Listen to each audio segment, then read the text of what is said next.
kiss me, because 90% of the time I make it pretty damn clear as to whether I want to be kissed or not. I think most women do.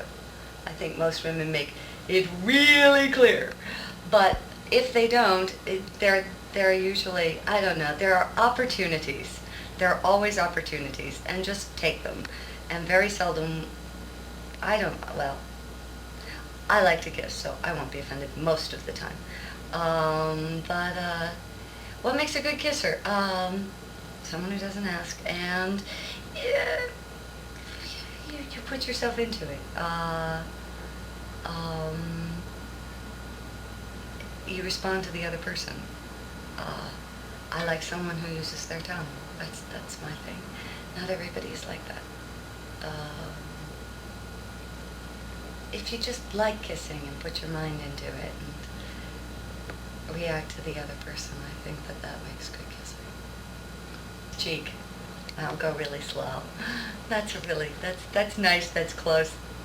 You're very close by. If a person wants to kiss you at that point, it's really pretty clear. You get close to the person. You lean into the person when you're talking to them. You touch them when you talk to them. And and if I really want to get physical with the guy, I usually give him a back rub. That's kind of my precursor to good back rubs. Really? Yeah. What are some of the secrets to a good back rub? Oh, let's see. The secret to a good back rub is giving it the way you'd like to get one. But the best thing to do is use as much of your palm as possible. Use as much skin as possible, and go slow and with lots of pressure. When you do it slowly. If you do it slowly with lots of pressure, you won't hurt anybody. If you go in really quick and sharply, that will hurt people. But if you do it very slowly, let's see, what else is really good? And focus on the neck and the shoulders, because that's where everyone keeps their firm. Hard. I'm not doing a double entendre here, but yes, I really like things Hard. hard. I like a really strong touch there. That's a gentle way of putting it. And I like somebody who'll come up behind me and hold me behind around my waist. I like to be held around my waist.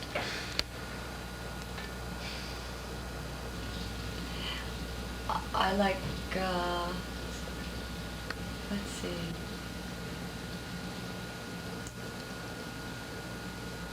Trying to be specific. I wrote all this down once upon a time, but why have I forgotten it all?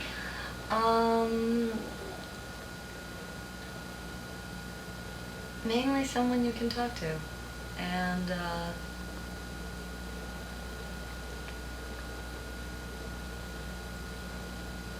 someone who can make you laugh. That's really always helpful. Personally, I would like somebody who's spiritual and who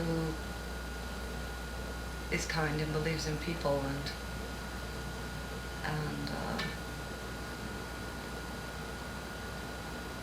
has, how do you put it, wants to get married and has some values that are, again, about people and not just about making money and getting ahead in the world, getting people to do what they want. Because that's not really very important in the long run. Especially, I mean, if you're going to spend a lot of time with somebody, you want somebody who's interested in people and not just things. Spiritual? What does it mean to be spiritual? Someone who believes that everybody has a different path. There are people who believe in God, there are people who don't believe in God, there are people who just don't know and who could care less. I would like someone who believes that there is some kind of God, and has some thoughts about this, and that you know, work with mine. They don't have to be the same as mine, but that they um, believe that there is more in life than being born, growing old and dying. I've gotten involved with guys that have not wanted the same thing that I've wanted. They have wanted just to have fun for a short period of time, or for however long that period of time was. However long, it was obviously not long enough for me. Or, and those guys are wrong for me, in the fact that they actually go a little too far in the extreme of much of what I love, in the fact that they are so passionate about the other things in their lives that they have no time for me. And then the other extreme that is wrong is somebody who doesn't have a life other than me and wants to spend every waking moment with me and can't think of anything but me, and I can't be someone's reason. What was your parents' marriage like, and how does that influence the way you look at My parents love? had this perfect marriage. And I'll never live up to it. My parents were high school sweethearts. They met when my mother was 16 and my father was 18, and she asked him out to a Sadie Hawkins dance, and he was her brother's best friend. And they dated for 2 years, and they never slept together, although they did everything else, supposedly. And then they got married. And they waited 5 years before they had a child, which was me.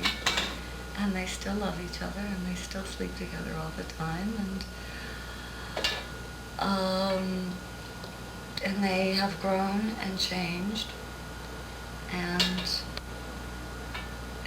they don't understand me and the fact that I have not done that.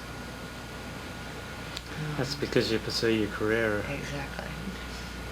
So what's more important to you, a great career or a great marriage? Oh, God. Oh, don't ask me that. I will cry.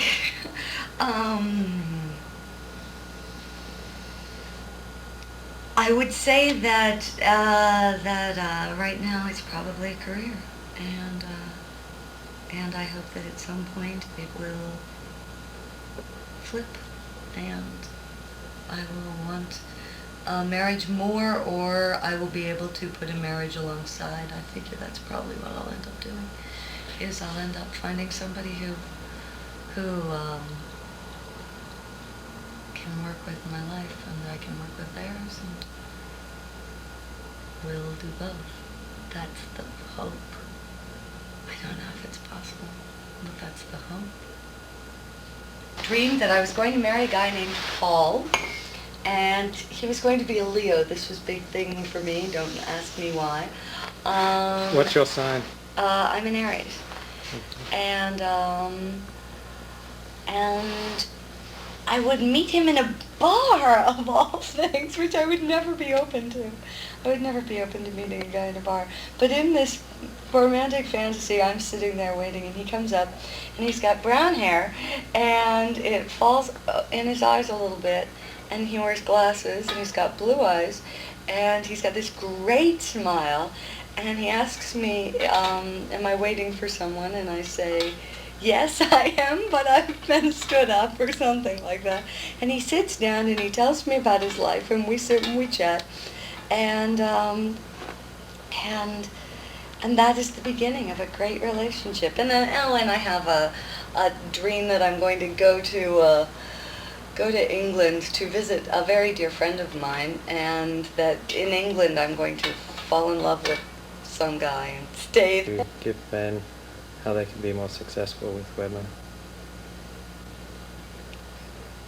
Learn to listen. That's it. Women love to talk. If you can